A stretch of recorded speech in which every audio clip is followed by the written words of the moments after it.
Trennbare Verben 2. Welche Verben sind trennbar? Entscheiden Sie schnell. Abholen.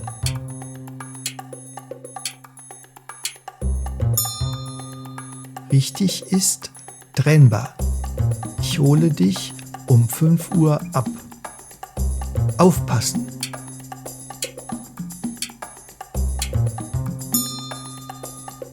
Richtig ist trennbar. Mein Mann passt auf die Kinder auf. Gefallen.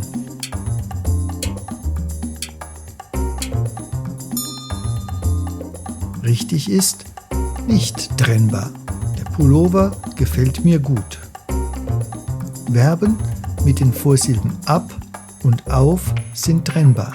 Verben mit der Vorsilbe ge sind nicht trennbar.